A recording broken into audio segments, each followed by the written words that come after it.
그 후 예수가 광야로 갔는데 많은 사람들이 따라갔다. 저녁이 되어 어느 산에 올라간 그는 제자와 함께 자리를 잡고 앉았다. 대단히 많은 사람이 모여든 것을 본 예수가 물었다. 저 사람들을 모두 먹일 빵을 우리는 어디서 구할 것입니까? 필립보가 말했다. 아무리 조금씩 나누어 준다 해도 운하 200냥 이상은 필요할 것입니다. 우린 지금 얼마 안 되는 빵과 생선밖에 없습니다. 그러자 다른 제자가 말했다. 저 사람들은 빵을 가지고 있습니다. 한 소년이 빵 5덩어리와 생선 2마리를 가지고 있는 것을 제 눈으로 보았습니다. 모인 사람들 가운데 아무것도 없는 사람들이 있는가 하면 빵과 생선을 가진 사람들도 있었던 것이다. 예수는 제자들에게 지시했다. 사람들에게 풀밭에 앉으라고 하십시오. 그리고 여러분이 가진 빵을 모두 내게 주십시오. 이윽고 예수는 자신이 들고 있던 빵덩어리들을 제자들에게 내주면서 그것을 다른 사람들에게 나누어 주라고 지시했다. 그래서 모든 사람이 그곳에 있던 음식을 다른 사람에게 건너주기 시작했고 결국은 모두 배불리 먹었으며 그러고도 많이 남았다. 예수는 이렇게 말했다. 바로 이런 식으로 하십시오. 모든 사람이 각자 자기 음식을 마련할 필요는 없습니다. 영혼 자체가 명령하는 것, 즉 누구나 자기가 가지고 있는 것을 다른 사람들에게 나누어 주는 것이 필요합니다. 사람의 참된 음식은 아버지의 영혼 자체입니다. 사람은 오로지 영혼 자체의 도움으로만 삽니다. 생명 안에 모든 것은 이것에 종속되어 있어야 합니다. 각자의 뜻을 실천하는 것이 아닙니다.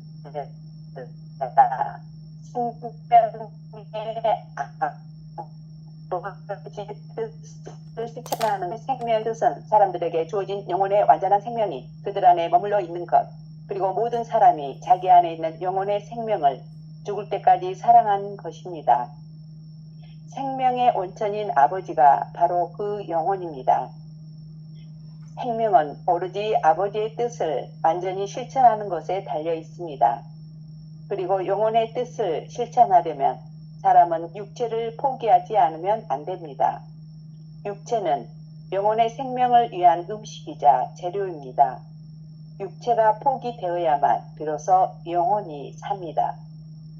예. 아멘. 우리가 너무나도 잘 알고 있는 사복음서에서 나오는 5,000명을 먹이는 기적 얘기를 지금 톨스토이는 이렇게 이 5,000명을 먹이는 기적의 이 얘기를 이렇게 풀어내요. 그러니까 그동안 그리스도교가 꽤 많은 부분에 있어서 예수님의 기적과 그 기적을 보고 따라오는 사람들에게 포인트를 맞췄어요. 그러니까 기적을 봤다는 말은 뭔 말이냐면 눈에 보이는 이적 현상을 보고 본질로 들어갔다는 거예요. 예수님께 따라갔다는 거죠. 그럼에도 불구하고 끝내 그들이 버릴 수 없었던 것은 늘 기적 사건에 매달리게 되는 모습들이 이 사복음서의 기적사를 통해서 드러난 톨스토이가 보았던 꽤 오랫동안의 그리스도교의 오류를 본 거예요. 그렇죠? 그리스도교는 사실상 이 기적을 얘기하는 교회가 아니에요.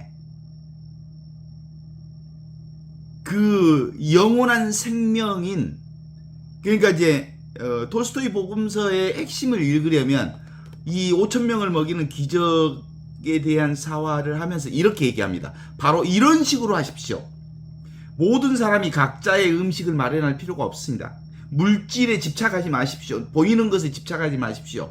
영혼 자체가 명령하는 것, 그러니까 누구나 자기가 가지고 있는 것을 다른 사람에게 나누어 주는 것이 필요합니다. 이미 가진 것을 나누는 것입니다. 이거예요. 늘 가지고 있는 것, 이미 가지고 있는 것, 항상 가지고 있는 것, 누구나 가지고 있는 것. 이걸 나누는 거라는 거예요. 늘 가지고 있고 누구나 가지고 있고 항상 가지고 있고 어떤 상황에든 가지고 있는 그것이 뭐예요? 자신의 본성인 거예요. 본성. 하늘로부터 내려온 살아있는 생명, 생명은총은 모두가 공유하는 공유 생명인 거예요. 그래서 우리는 뭘로 사는 거냐면 물질로 사는 게 아니라 보이지 않는 공유 생명으로 사는 거예요. 공유 생명이 바로 하늘로부터 내려온 살아있는 생명이고 이게 바로 위치 없는 참사람으로서의 나를 사는 것인데 이것이 기적을 가져온 거란 말이야. 그런데 사람들은 기적을 먼저 보고 그 다음에 예수를 따라간 거예요. 그렇기 때문에 지금도 교회 현상 안에는 기적 쫓아다니는 사람들이 천지야. 그리고 신부님 무슨 이 신부님이 용하다는 둥, 저 신부님이 강론을 잘한 강론 쫓아가는 게 아니야. 이런 것도 그냥 뭘 쫓아가는 거야? 자기 자신을 발견하는 거야. 누구나 가지고 있는 자기 자신을 깨달아 아는 거야. 그럼으로써 이 나의 존재가 얼마나 놀라운 기적을 만들어내는지에 대한 모습을 이 풀밭에서 이제 보여주는 거죠. 예수님께서 강야로 갔는데 많은 사람들이 예수님을 따라갔다 라고 하면서 그 저녁이 되어서 어느 산에 올라간 그는 제자들과 함께 자리를 잡았고 대단히 많은 사람들이 예수 곁에 모여들었다 라고 하는 상황 설정을 해. 이제 진리를 말씀하기 전에 진리 안에 들어있는 그 상황 설정을 하면서 이 진리를 어떻게 드러내냐면 현장에서 그 진리를 표현해내는 거예요. 현장에서. 저 모든 사람들을 먹일 빵을 어디서 구하겠습니까? 라고 필립보가 물으니까 아무리 조금씩 나누어 준다 해도 도무지 계산이 안 나옵니다. 너무 사람이 많아서. 거기에 5,000명, 남자만 또 5,000명이라고 했었고 그런데 그게 별로 중요하지 않아요. 그 얘기를 지금 하고 있는 거예요. 수많은 사람들이 모여들었는데 물질적으로는 해결할 수 없는 상황이 있었다. 생선 몇 마리하고 빵 몇 개밖에 없었다. 그러자 이 예수께서 제자들에게 저 사람들은 빵을 가지고 있다. 한 소년이 빵 5개와 생선 2마리를 가지고 있는 것을 제 눈으로 보았습니다. 모인 사람들 간에 아무것도 없는 사람들이 있는가 하면 빵과 생선을 가진 사람도 있었습니다. 예수는 그 제자에게 이렇게 말합니다.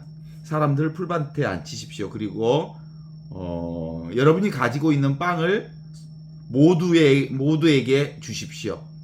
이윽고 예수는 자신이 들고 있는 빵 덩어리를 제자들에게 나누어 주면서 그것을 다른 사람에게 나누어 주라고 지시했다. 그런데 그 모든 사람이 그곳에서 음식을 다른 사람에게 건네주기 시작했고 결국은 모두가 부족함 없이 서로 먹게 되었다는 이 사실을 갖고 이제 설명하는 거예요.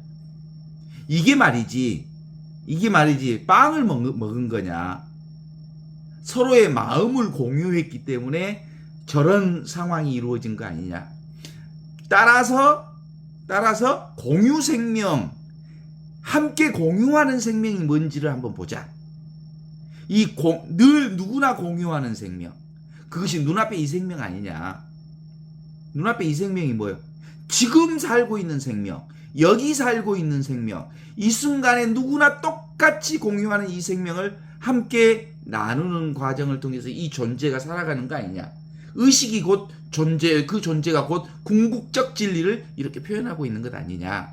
이렇게 말하는 거예요. 이렇게 현장에서 진리를 드러내고 있는 거죠. 그래서 사람의 참된 음식은 아버지의 영혼 자체다. 지금 우리가 공유하는 아버지의 영혼이 뭐냐면 의식이에요. 의식 그저 존재가 모든 존재를 살려내고 있는 거예요. 그 살려내고 있는 그 의식 그 자체가 궁극적 진리인 영원한 생명이라는 거지. 그래서 사람은 오로지 영혼 자체의 도움으로만 하느님의 생명으로만, 영원한 생명인 이 공유 생명으로만, 지금 살고 있는 이 생명으로만 사는 거다. 그러니 유일하게 우리가 경험할 수 있는 유일한 것은 뭐다? 지금 이 생명밖에 없다, 이런 뜻이요. 지금 이 생명이 바로 궁극적 생명이요, 이게 바로 영원한 생명이라는 거죠. 생명 안에 모든 것은 이렇게 종속되어 있어야 한다. 각자의 뜻을 실천하는 게 아니라 생명의 아버지의 뜻을 실천하는 것에 우리의 생명이 달려있기 때문이다, 이렇게 보는 거죠. 그래서 아버지의 뜻이라고 하는 것은 말이지, 사람들에게 주어진 영혼의 완전한 생명이 그들 안에 머물러 있는 거다. 예수님 늘 그렇게 얘기하잖아요. 내 안에 아버지 계시고 아버지 안에 나 있다. 내가 바로 아버지의 생명이고 아버지 생명이 곧 내 생명이다. 모든 사람이 자기 안에 이 아버지의 영원한 생명을 죽을 때까지 사랑하는 것이 그거다. 그러니까 우리는 사랑으로 살고 있고, 사랑 안에서 살고 있고, 사랑하면서 살고 있고, 사랑을 위해서 살고 있고, 사랑 자체가 나의 존재의 근본이요, 삶 자체가 모든 것이다, 이런 얘기를 하는 거죠. 생명의 원천인 아버지가 바로 나의 영혼이다. 생명은 오로지 아버지의 뜻을 완전히 실천하는 데 달려있다. 그 아버지의 뜻을 실천하는 건 바로 지금을 사는 거다. 여기를 사는 거다. 이 순간을 사는 거다. 늘 우리는 지금 여기 이 순간을 떠난 존재가 도무지 아무도 없다, 이런 뜻이요. 그죠? 아무도 그 누구도 이 생명의 은총 자리를 떠날 수가 없어. 근데 지 생각으로 산다고? 나라는 존재가 어떻게 사냐고, 나 혼자 살 수 있냐고, 이 존재가 살아나는데 우주가 동원되고 모든 생명이 나를 살려내고 있잖아. 그러니까 모든 생명이 나지, 왜 내 개별적 생명이 나냔 말이야, 이런 거지. 영혼의 뜻을 실천하려면 사람의 육체를 포기하지 않으면 안 된다. 이것이 나라고 하는 거, 보이는 이 육신이 나라고 하는 여기로부터 벗어나야 한다. 이거 뭐야? 인두껍으로부터 해방되어야 한다. 이 육체가 나라는 생각으로부터 온전히 해방되어야 한다. 이 인두껍이라고 하는 이 육체인 이 몸뚱아리를 포함해서 전체가 나라는 거야. 이걸 부정하라는 말이 아니고, 이 육신을 포함해서 모든 생명 전체가 나라는 거야. 육체는 영혼의 생명을 위한 음식이자 재료이다. 육체가 포기되어야만 비로소 영혼이 산다. 이제 이렇게 읽으니까 5,000명을 먹이는 기적이 명확해지잖아. 근데 너무 오랫동안 우리가 예수님께서 5,000명을 먹였다고 하는 그 사실에 묶여버리니까 이 깨달음을 우리가 알아차릴 수 없이 또 예수를 또 하나의 하느님으로 우상화시키는 착각을 불러일으키게 된단 말이지. 그쵸? 모두 다 지금 여기 이 일이다. 지금 살아있는 일, 여기 살아있는 일, 이 순간에서 이루어지는 이 일이 우주 전체를 살리는 일이다. 궁극의 일이다. 궁극적 진리이다. 이게 바로 자연 스스로 그러한 일이다. 무의자연, 아무것도 한 바가 없는데 자연스럽게 모든 것이 스스로 그러하게 되는 일이다. 이것이 바로 하느님의 일이다. 이게 바로 예수님께서 그 5,000명 내지는 수많은 사람들이 군중 앞에 드러난 그 사건을 통해서 지금 여기 이 순간에 나를 경험시켜 준 거예요. 지금 이 순간의 진리를 드러내 보여주셨다고요. 동의하신가요? 그래. 그러니까 이 순간밖에 없다는 거예요. 이 순간밖에. 이것이 기적이라는 거예요. 나 살아있음이 기적이라는 거예요. 기적, 이보다 더 큰 기적이 어디 있어? 지금 내가 살아있다는 이 기적보다 더 큰 기적이 세상에 어디 있냐고! 이 존재에. 그런데 사람들은 왜 5,000명을 먹였다는 사실에 눈독이 들어가지고 그걸 꼭 잡고 있냐고. 그 5,000명이 아니라 우주가 동원되어서 이 존재가 살고 있다고. 그렇지 않아요? 그런데 그리스도교는 그동안 이 5,000명을 먹이는 기적 사건을 특별한 일로 묶어버린 거야. 그러니까 도무지 내가 범접할 수 없는 예수의 생명과 다른 생명으로 단절돼 버리는 거야. 특별한 사건으로서의 5,000명은 특별한 5,000명의 기적에 대한 상이 설정돼 버린 거예요. 그러니까 그리스도인들이 이 특별한 5,000명을 먹이는 기적의 상을 붙잡아 버렸기 때문에 사실은 일상적 기적을 잃어버린 거예요. 평상심, 그것이 곧 기적이라고 하는 것을 사실은 깨닫지 못하게 된 오류와 착각 속에 빠지는 누를 경험하게 된 거죠. 인간의 의식에는 그 인지적인 측면과 정서적 측면이 있어요. 이 인지적인 측면으로 보면 이렇게 깨달음이라고 하는 것은 지금 제가 이렇게 말씀드리니까 어떤 방식으로든지 깨달음이 오지요. 아, 맞아. 그렇구나. 라는 깨달음이 오지요. 그런데 이게 이제 인지적 측면이라고 한다면 정서적 측면이란 이것이 구체적인 열정으로, 그게 이제 내 안에서 그 움직임으로 경험되어지는 거죠. 사랑으로, 삶으로, 자비로, 그리고 자애로, 자기에 대한 사랑으로 경험돼. 나라는 이 존재가 매 순간마다 이렇게 기적으로 연속되어지는 삶이구나라고 하는 이 사랑을 깨달아 알게 되는 거예요. 내 존재가 사랑이야, 사랑. 내 존재가 온 축복 그 자체야. 삶 자체가 축복이다, 은총이다 라고 하는 내 안에 열정으로 살 수 있게 하는 이 힘이 우리 안에 생기는 거죠. 맞아. 이기적 사랑으로 사는 게 아니고 열린 존재의 사랑이 나를 살고 있었구나.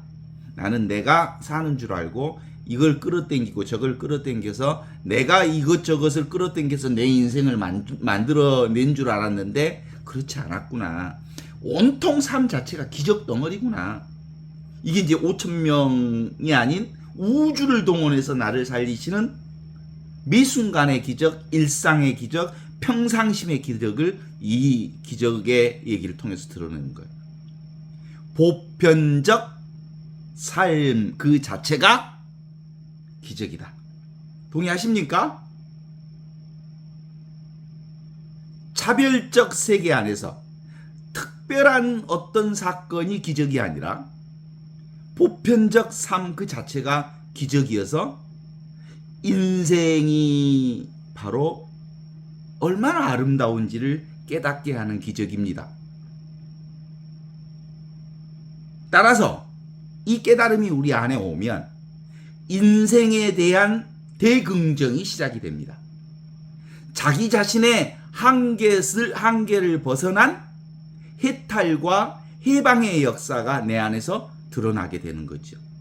위치 없는, 특별히 어떤 위치 없는, 텅 비어 있는데 모든 것을 알아차리는 위치 없는 참사람이 진짜 나라는 것을 깨달아 하는 것이어서 무변 허공으로서의 나의 본성을 깨닫는 겁니다.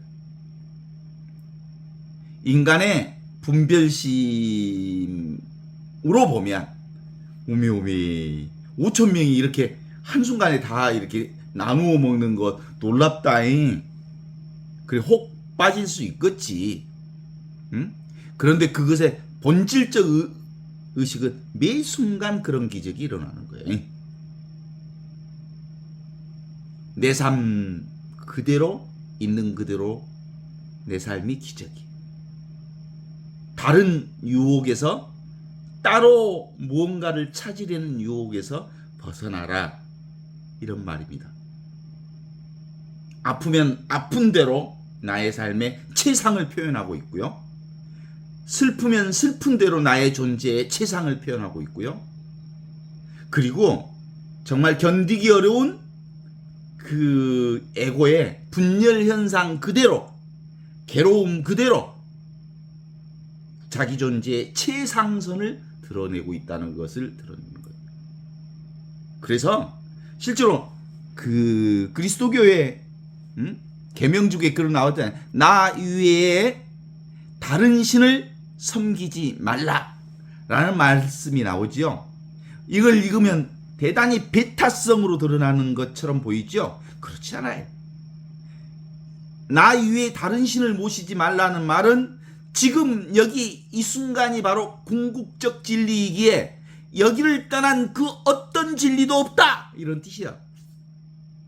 위치 없는 참 사람으로서의 지금 본성의식 그 자체가 참된 진리라는 거야. 전체가 나라는 거지. 따로 그 무엇을 하느님이라고 말할 수 있는 게 없기에 나 이외에 다른 신을 섬기지 말라는 말을 한 거요. 맞죠? 자신의 정서적 체험이라고 하는 건 그걸 실제로 머리로는 이지적 측면의 깨달음도 필요하지만 정서적 사랑의 체험, 정서적 하느님의 보살핌의 체험, 정서적인 하느님의 은총 체험, 이게 우리 안에 참 체험으로 우리 안에 매 순간마다 경험되어져야 돼. 이지적인 깨달음뿐만 아니라 정서적 사랑 체험. 물어보겠습니다. 진짜로 여러분은 진짜로 자기 자신을 사랑합니까? 아니, 자기 자신을 사랑하지 않는 사람이 어디 있어? 그제? 근데 이 자기 자신을 사랑한다고 말할 때 이 개인의 나를 포함해서 이 삶 자체를 사랑하냐는 것의 물음이요. 그런데 꽤 교회나 그리스도 교회에서는 자기 자신의 사랑보다 오히려 자기 혐오를 너무 많이 가지고 있어. 나를 너무 미워해. 그치? 성취하는 나를 사랑하고 내 생각대로 이루어지지 못한 나를 너무 미워해. 응. 자기 생각 중심으로, 자기 중심으로 보면서 있는 그대로의 삶을 사랑하기가 어려운 부분이 많아. 빛이 많으면 많은 대로, 밝으면 밝은 대로 뭐가 더 많아? 또 그만큼 어두움이 더 많아. 빛이 밝은 만큼 어두움이 많아. 난 요즘에 우리 사회를 보면서 그게 확실히 더 드러난다고. 지금 디지털 인터넷 사회이기 때문에 세상이 얼마나 투명해졌어. 다 드러나 있어요. 빛의 세상처럼 온전히 투명한 세상이 되었음에도 불구하고, 와, 그러면 진리가 온전히 드러났잖아. 그러면 온전히 진리가 드러났기 때문에 그 진리를 모두 추종할 수 있으리라 생각했더니 그 진리와 반대편은 반대편대로 그 빛과 다른 어두움의 측면들이 더 많아져. 봐봐, 노인들 뭐 봐? 인터넷, 카카오톡, 자기들끼리만 태극기 부대만큼 이상한 정보만 자기들끼리 공유하면서, 우와, 말도 안 되는 정보를 가지고 세상을 단죄하는 그런 부류들이 생기잖아요? 얼마나 웃겨. 응? 그래서 그렇다면 지금 여기 이대로의 하느님 나라는 뭘 얘기하는 게겠어? 이건 빛도 어둠, 빛과 어둠을 모두 포함한 이것. 지금 여기 이렇게 살아있는, 여기 살아있고 지금 살아있고 이 순간에 살아있는 나야말로 진짜 참 본성이다. 진짜 나다. 진짜 나는 여기 있다. 지금 있다. 이 순간에 있다. 이것을 통해서 세상이 드러나는 거다. 그러니까 무엇의 빛과 어둠을 보는 게 아니고 보고 있는 이것이야말로 진리 그 자체이다. 궁극적 진리다. 의식의 본성 그 자체, 기본, 존재의 기본 그 자체를 얘기하는 겁니다. 그래서 이 존재는 뭐예요? 존재의 가장 자연스러운 상태. 이 존재가 곧 의식입니다. 이 의식이 곧 존재이고, 이 존재가 바로 궁극적 진리인 하느님의 본성을 표현하고 있기 때문이지. 이거 이렇게 아무것도 없죠. 이 아무것도 없는 이것이 의식이요. 이것이 존재예요. 이것이 궁극적 진리요. 이것이 바로 가나다라 마바사를 드러내고 있고, 도레미파 솔라시를 들었고, 하나 둘 삼 넷 오여서 7원의 3 둘 하나, 요 모든 생각들과 소리를 다 드러내고 있어. 그죠? 그렇지 않습니까? 이것이 하느님을 드러내, 하느님이라는 말을 드러내고 있어. 여기서. 그죠? 이것이 개새끼를 드러내고 있어. 하느님도 말이요, 개새끼도 말이요. 하느님이라는 말도 지금 여기서 드러나고 있고, 개새끼라는 말도 지금 여기서 드러나고 있는 거예요.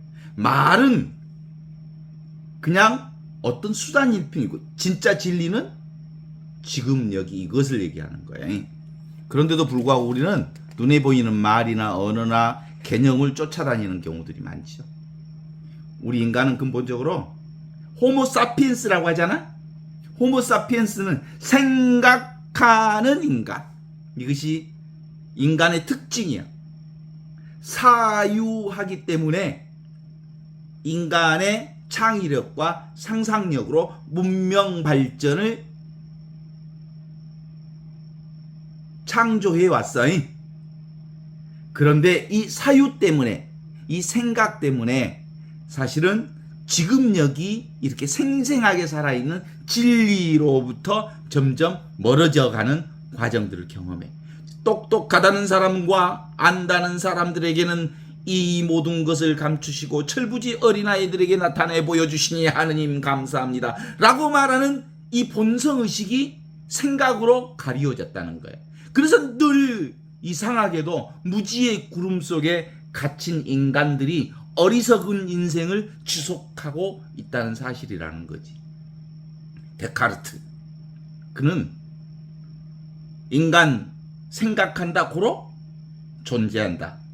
꼬지또 에르고 숨이라고 하는 나는 생각한다 고로 나는 존재한다라고 하는 명제를 드러냄으로써 이 데카르트 이후에 이 이론적 분별의식이 아주 극도화됐어요. 생각하니까 존재한다고. 그래서 근대과학을 만들어냈어요. 그래서 객관적 진리 확보가 가능해졌어요. 데카르트 때문에.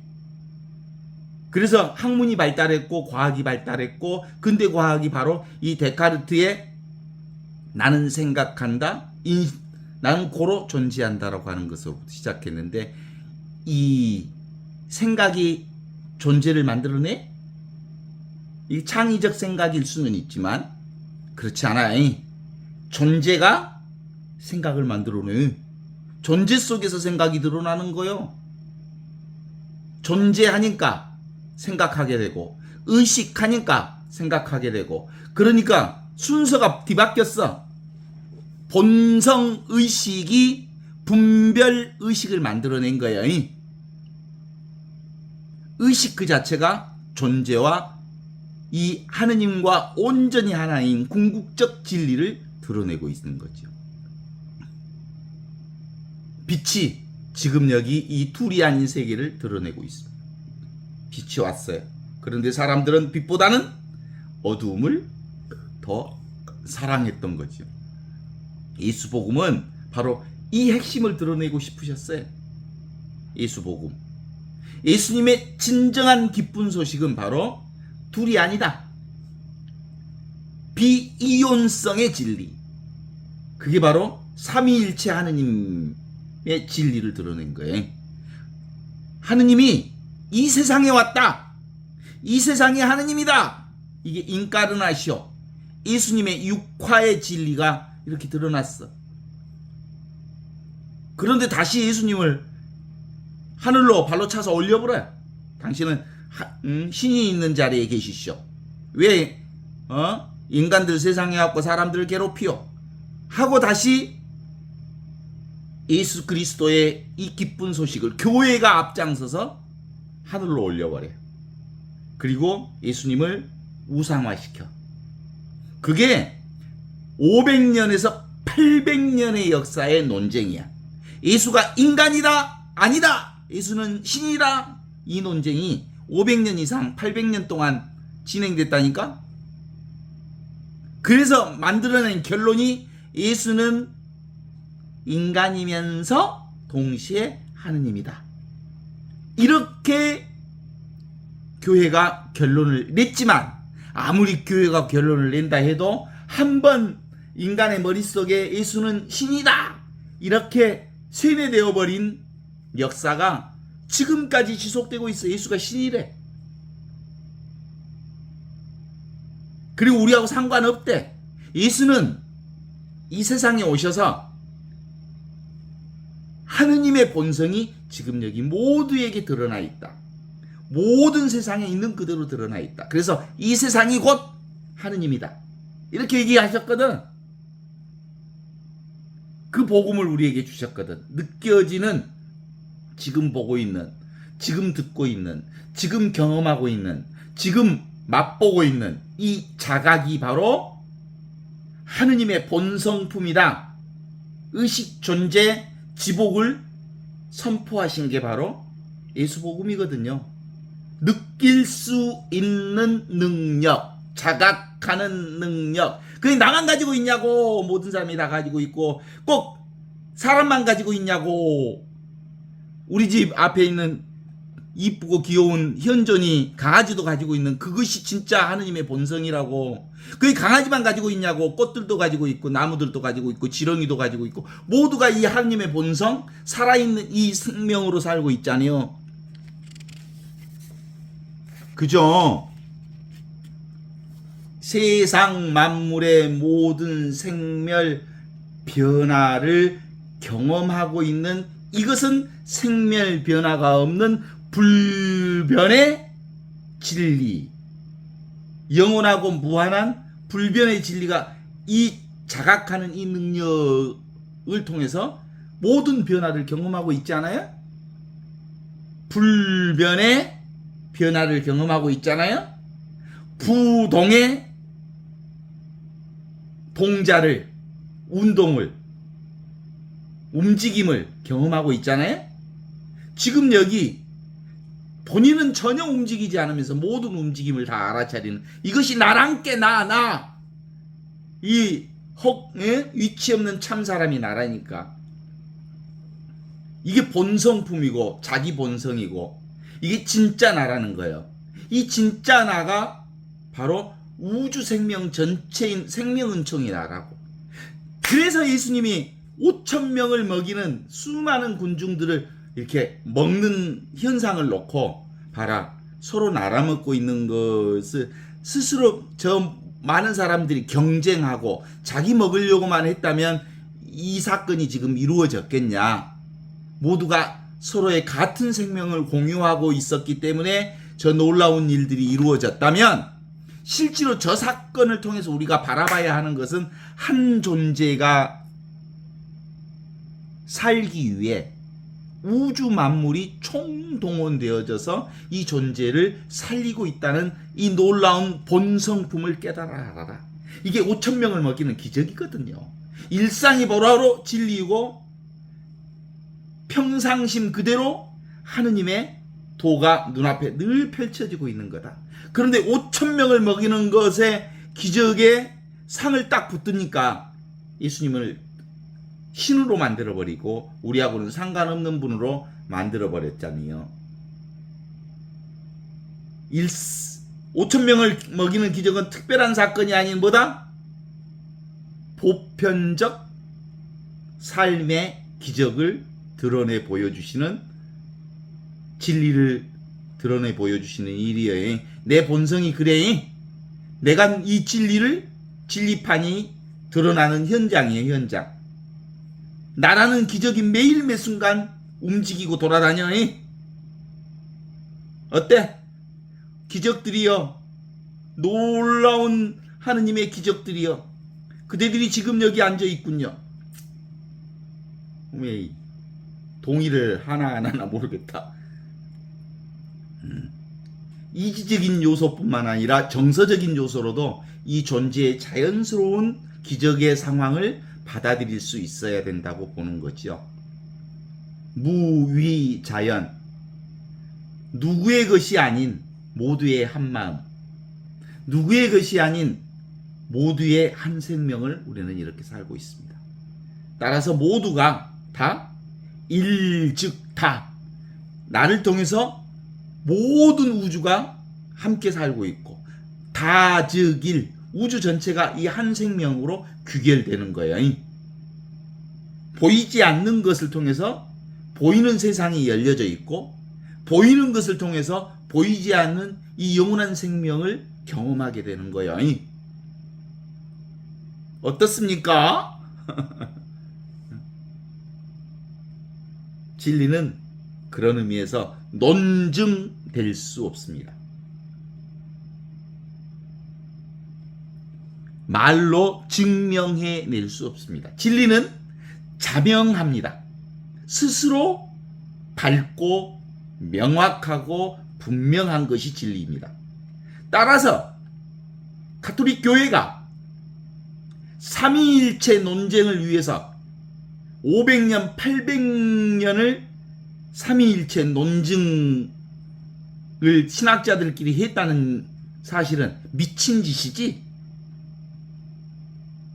하느님을 증명하기 위해서 학자들이 모여서 삼위일체 논증을 위해서 반박의 논리의 역사를 그렇게 오랫동안 밥 먹고 그 짓을 해서 헛짓을, 하느님은 논증될 수 없고 있는 그대로 자명하고 분명한 사실이 지금 이렇게 여기서 이렇게 명확하게 드러나는 게 바로 진리다. 동의하십니까?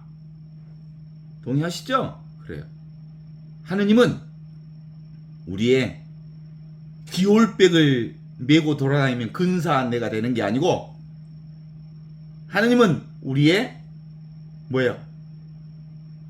하느님의 백이요. 하느님이 나의 배경이야. 나의 바탕이야. 나의 본성이야. 그래서 우리는 누구나 다 이 하느님의 배경으로 살아. 하느님 백으로 살아. 그래서 논증할 필요가 없어.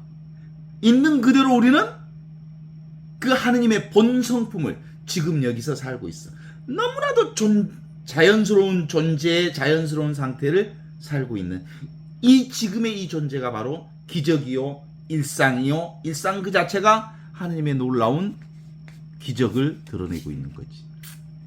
어때요? 그래서 영성단체나 또는 종교단체의 가장 낮은 단계의 수준이 뭐겠어? 바로 몸을 가지고 뭐 기적을 했다느니, 병 치료를 했다느니, 또는 절름발이가 걸어 다녔다느니, 예수님이 무슨 물 위를 걸어 다녔다느니, 이런 얘기는 가장 낮은 단계의 수준의 영성인 거예요. 그걸 통해서 사람들이 안 믿으니까 그걸 통해서 이 하느님의 생명 자리를 보여주고 싶었던 거지. 그런데도 불구하고 사람들은 지금도 기공 호흡법을 통해서 이 하느님과 하나의 경험을 한다고 막 그래. 기공법, 국선도, 태극권, 그런 걸 통해서 이 몸과 우주가 일치된 어떤 게 아주 낮은 단계. 그래서 이 몸을 극복해 보겠다? 그런 거 없어. 그 다음에 또 낮은 단계가 있어. 그게 뭐냐면 그게 뭐겠어?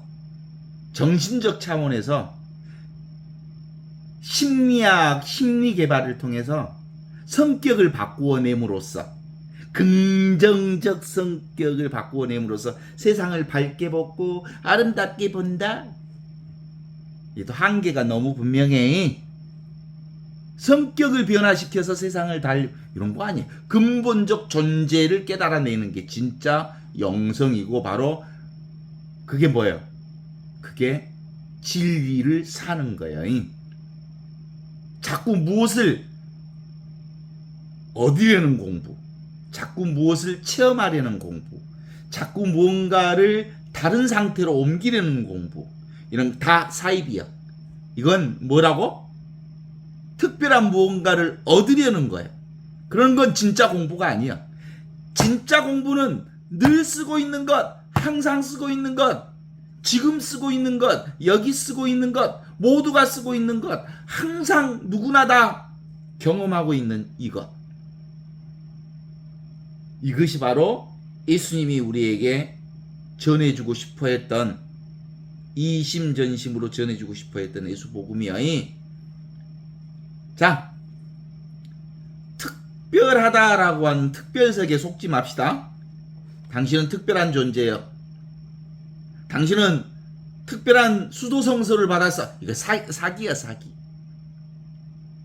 그냥 어쩌다 본게 수도자의 인연을 경험하게 된 거예요. 그거 삶 자체가 존재인데 그 존재 방식 안에서 다른 옷을 입을 수 있는 경험을 한 것이 그게 무슨 특별해? 진짜 특별한 거죠. 이 지금 여기 이렇게 살고 있는 이보다 더 특별한 게 어딨냐고. 당신은 사제로서 사는 특별한 송수를 그만해. 그렇게 해서 망가진 신부들 많아. 나는 특별하다는 그 성소 받았다고 해서, 나는 특별한 수도 성소를 받았다고 해서 그 특별을 붙들고 그 특별한 상을 붙잡아서 정말 인생 망가진 사람들 많다니까. 이수복음 진리는 특별하지 않다는 걸 가르쳐주는 것이 진리여. 모두 다 평범해. 너무나도 평범해. 왜? 모두 다 똑같은 이것을 사니까. 이게 진리 중에 최고의 진리여. 착각하지 마시오. 속임수에 속지 마시오. 특별하다는 말에 귀가 쏠깃하지 마시오. 난 당신을 특별히 좋아해. 사기치려고 그러는 거야. 그냥 당신 있어서 그냥 좋아. 그러면 돼. 우리 인간의 그 달라지는 측면, 변화하는 측면, 그것에 우리가 많이 현혹되잖아요. 눈에 달라지는 모습, 다른 존재가 되려고 하는 어떤 변화, 그건 그 변화는 변화되었기 때문에 반드시 그 변화는 사라져. 무상한 거예요. 잃어버리게 된 거예요. 우리가 20년 동안 단전 호흡을 통해서 뭘 다 했는데 그거 늙어갖고 하지 않으면 그런 게 잘 안 돼. 그렇죠? 아주 운동의 최고의 고수도 뭐예요? 나이 먹으면 그런 거 잘 안 나와 이제. 그래 안 그래? 그림 그리는 사람들도 화가들도 아주 절정을 이루는 시기가 있어.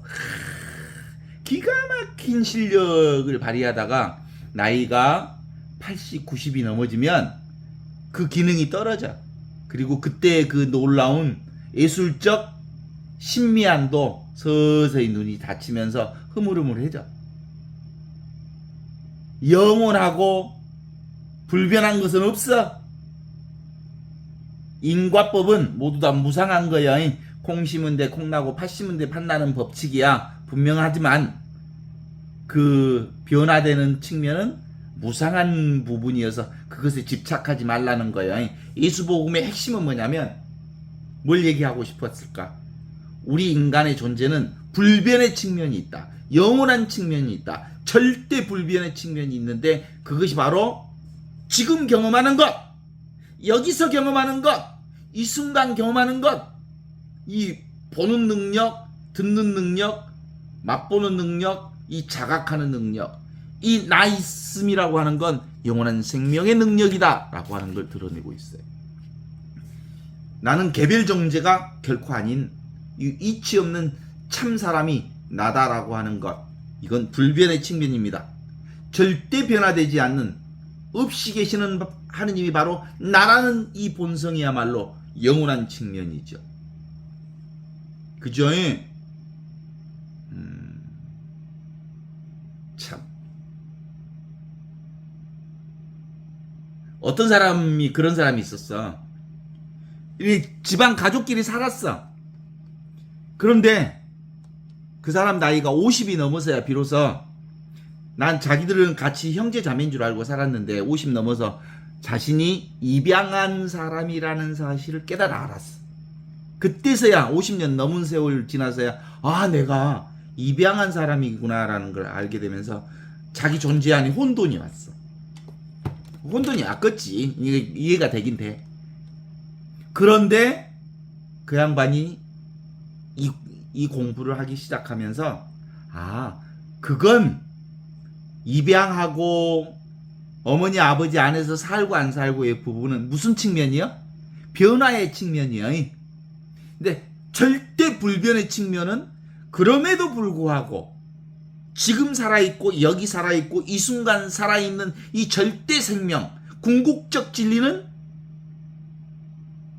변화되지 않는 이 측면은 분명히 나다. 이게 진짜 나라는 것을 깨달은 사람은 그 뒤로 그것이 아무런 문제가 되지 않아. 내가 입양을 했건 안 했건 그건 상관할 이유가 없어. 1도. 그걸 깨달아 안 거야. 그래 안 그래? 이게 진짜 진리이기 때문에 그래. 입양해서 살든 어머니 아버지 친부모 밑에서 살든 그게 뭔 상관이야. 그냥 내가 살아있다는 이 사실이 중요하지. 이게 진리이기 때문에 그래. 그렇지 않습니까? 변화하지 않는 위치 없는 이 참사람. 내가 남자이고 여자이고 이것이 뭐가 중요해? 여기 이렇게 살아있으면 됐죠. 내가 신부이고 아니고 뭐가 중요해? 그제? 내가 70이 먹었건 50이 먹었건 60이 먹었던 애기가 여기로 살든 이렇게 분명하게 지금 여기 살아있는데 그게 무슨 상관이야? 에? 나이 먹으면 자신감이 떨어진다고? 뭘 떨어질 것이 뭐가 있어? 지금 여기 이렇게 살아있는데. 그래요. 그래서 그건 뭐야? 카프카의 그 소설 중에 카프카의 변심이라는 거 있잖아요. 그거. 어느 날 갑자기 아침에 일어나 봤더니 판메온이라고 하는 주인공이 벌레가 되어버렸어. 사람 몸이 벌레로 바뀌어지는 아주 특이한 상상력 소설을 쓴 카프카의 변심이라고 하는 이 소설을 보면, 그럼에도 불구하고 거기서 뭘 얘기해주고 싶었던가? 내가 이 사람의 몸이 벌레로 바뀌면서 충격이 있지. 그럼에도 불구하고 똑같은 것이 하나 있었어. 그게 뭐야? 벌레였을 때도 이렇게 느끼고 보고 각성하는 것은 똑같다는 것을 알아차린 거야. 그래 안 그래? 맞아요. 절대 나는 불변한 것입니다. 무변의 나, 무변허공의 나는 늘 조금 이렇게 살아 있습니다. 요것 예수님이 가르쳐 주시기 위해서 5,000명 수많은 사람들이 이렇게 먹고도 이렇게 자연스럽게 함께 한 사람이 고집하기 시작했더라면, 그리고 자기 먹을 것만 챙기기 시작했더라면 이런 사건이 일어나지 않았을 거다. 함께 공유하는 마음이 있었기 때문에, 공유 생명을 함께 경험한 경험이 이런 거라면 지금 나의 존재도 이 공유 생명으로 산다. 이런 얘기죠. 그래서 어때요? 이 본성의식이 우리에게 분명해야 돼. 그러니까 이 세상 전체가 뭐예요? 다 나지. 나의 한 생명으로 사는 거지. 그래서 모르는 마음, 지금 여기 이것은 알 수 없는 마음이지만 이 알 수 없는 마음이 진짜 나의 마음이에요. 볼 수 없는 마음이지만 볼 수 없는 이것이 진짜 나예요. 느끼고 맛볼 수 없지만 이 느끼고 맛볼 수 없는 이걸 통해서 모든 걸 느끼고 맛보게 되는 이게 바로 궁극적 진리라고 하는. 근데 이것은 늘 있던 것이기 때문에 기성의 거예요. 기존에 존재하던 거예요. 기성품이야, 기성품. 이 기성품이 본성품이야. 늘 있던 이 기성품 갖고서 한단께 이 기성품은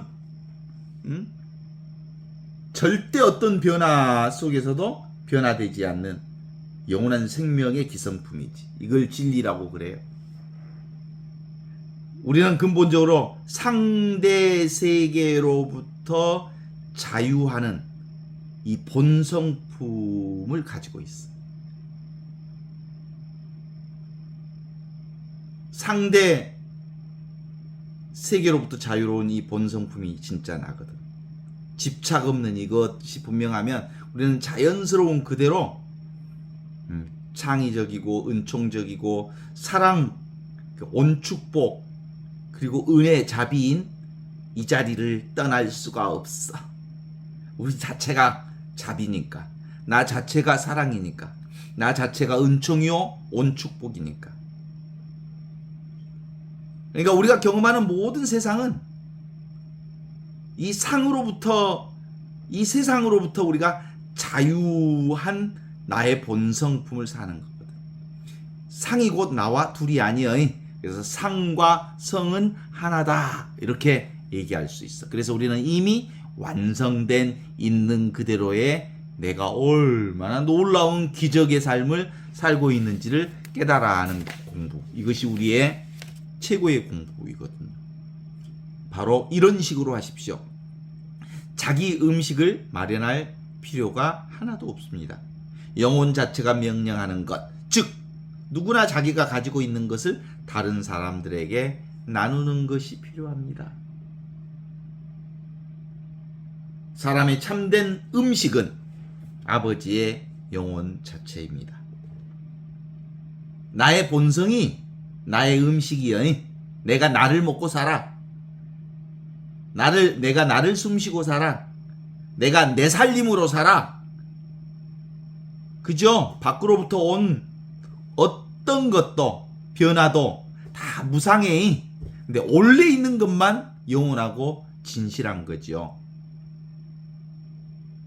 이 진리는 언어를 통해서 전달될 수가 없어요. 이건 직접 살아봐야 알아. 이건 소리가 나지 않습니다. 용각선은 소리가 나지 않습니다. 이것은 보이지 않습니다. 그런데 이것으로 보고 이것을 맛보고 이 소리 없는 소리로 모든 소리를 듣습니다. 이것은 직접 발신자가 곧 수신자입니다. 발신자와 수신자가 하나이기 때문에 따로 무엇을 할 필요가 없습니다. 그래서 평등한 지혜가 바로 늘 우리가 경험하는 이 지혜입니다. 네 마음이 내 마음이고 내 마음이 네 마음인기여. 아버지 안에 내가 있고 내 안에 아버지 있는기여. 내가 아버지의 생명으로 사는 것처럼 너희도 이 아버지의 생명으로 살고 있음을 우리에게 드러내 보여주시는 예수 복음을 지금 여기 이렇게 살고 있는 거예요.